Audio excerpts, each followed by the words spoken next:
Hey guys, it's Shane here with DailyAstrocat.com, and I'm actually working back here. Yeah, right there. Whoa, look at that, I did it even. Whoa. All right. Hey, I'm working back here on the Mercury story. I'm going to upload that for you. So if you want to see it, I might drop a link down there for it if I decide to use this on social media. Probably won't. I'm going to use this for the trailer, though. I'll do a separate one for the social media thing, okay? Stay tuned. God. Okay, now, Mercury in astrology. Listen, what we just talked about was the physical planet Mercury, named after the messenger of the gods, Hermes, or Mercury, after a dubious beginning in which infant Mercury displayed his cleverness, duplicity, and invention. Okay, so that's the story that you were telling me last week, and I was referring to last week. Yes, you referred to last week, and you thought it was something else. Yeah. All right, so now, for all of you out there, let's try this, okay? Story goes like this. Hermes, you know, my fancy bag, my Hermes bag. All right. Hermes is the son of Zeus and Maya, the eldest of the Pleiades. Before you ask, the Pleiades are the 7 daughters of Atlas, the titan who holds up the world. Now, I have to admit, that's a kind of cool image of, you know, the guy holding up the world on his back. However, it seems like it get old really fast, right? Yeah. Hermes tried his mother's milk and decides what he really wants is a good ribeye steak. Okay? Right, because you just come out of the womb being like, yeah, you know what? He's a god. He's a god. That sucks. I just want steak. You know, full set of teeth. You know, he's just like, yeah. You know, Maya was probably like, ow! You're not getting. Go get yourself a steak. Go chew on those for crying out loud. Ow! So what's a baby to do, right? The son of Zeus. So this son of a Zeus, he gets up and leaves his cradle and finds a tortoise, not a steak, right?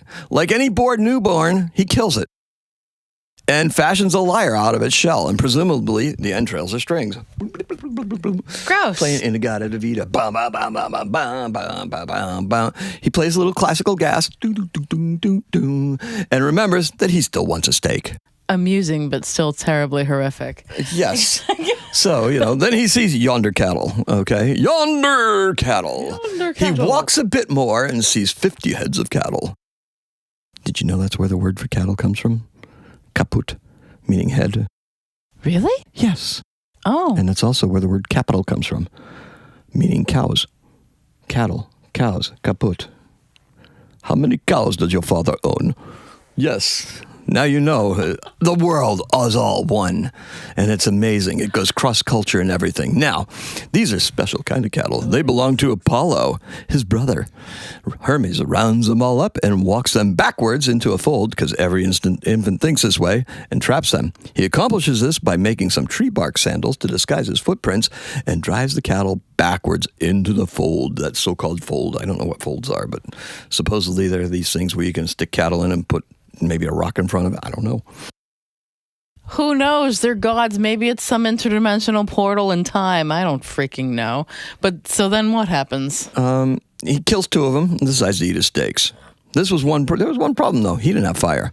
He got 2 sticks, found a fire rock, made a fire out of this. Fire rock? Yes, and roasted his meat. Yes, well, he discovered the fire rocks. This is clearly... Just a common fire rock. Clearly, you know, it took Prometheus to bring it to man, but Mercury figured it out first when he was a baby. 1 day old, all right? Then he burned the parts he didn't eat, because that's what babies do. Just, you know, throw all that Pure destruction. Throw all that stuff into the fire. Pure destruction. Content, he goes back home and falls asleep in his cradle. Apollo's done for the day and hitching up his swans in the swan barn, or whatever he rides across the sky in. Supposedly it's swans, but you just never know. It could change from day to day. Really? It could be flaming horses for all I know. You know? I feel like I associate... Or burning swans, or, you know, maybe a tortoise or 2. I don't know. Whatever. So anyway...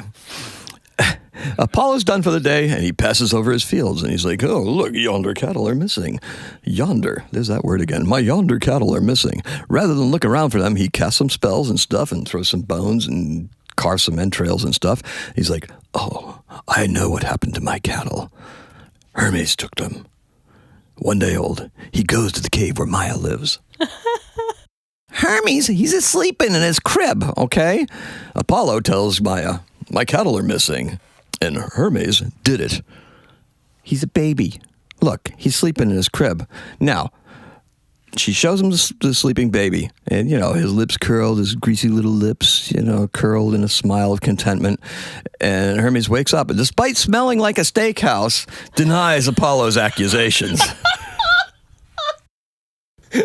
Oh, wow. Okay. The infant thinks about this and says that he will help Apollo find his cattle. This is a really good story, I think I can help you find your cattle. Apollo knows that this is bull crap and calls out Hermes. Hermes, this bull. And Hermes says, look, I'm going to go find your cattle for you, okay? Yeah. So he picks up his lyre and he sets off to find it. And he's playing a traveling song as he's walking along. And Apollo meets him at the fold. And Apollo says, you know where my cattle are because you took them. And Apollo decides that Hermes, you know what? You're going to be the god of thieves and liars because you can't be trusted. You may be my brother, like halfsies or something like that, but no, you are going to represent thieves and liars because that's what you are. So Hermes takes out the instrument and plays a little bit, and the cattle hear it, and they're like, oh, listen, it's Hermes playing a solo. And they decide to come out of the fold, -2. Okay, so there's 48 cattle that emerge from the fold. Apollo notices that 2 are missing, but he's smitten with the instrument that Hermes is playing. What is that thing? Can I have it? And I must have it. Where'd you come by it? And I made it. Okay, I did it myself. It's called a lyre. You know what you accused me of? It's a liar.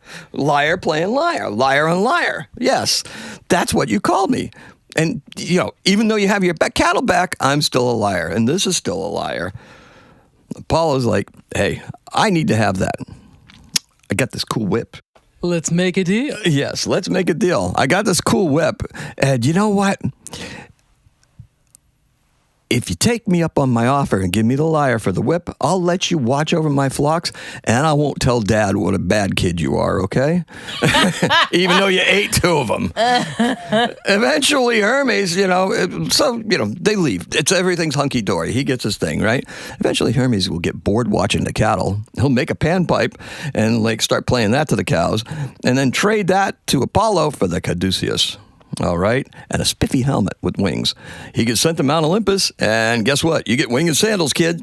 His cleverness, inventiveness, and speed of thought are now transferred to his feet.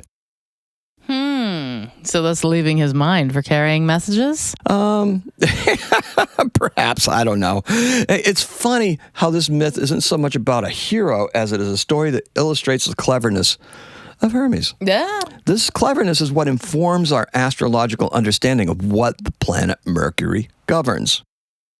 This is a pretty cool story, bro. Yeah, thanks. I think you took a few liberties with the retelling there. Hey. I liked the liberties taken. That was well, that's what part of the oral tradition is. The same thing as it was written. Hermes smelled like a steakhouse. The same thing has happened with stories since we've been able to communicate. Distortions and elaborations are woven into the fabric, and the better storyteller gets the listeners. Oh, you know where I'm going with this, right?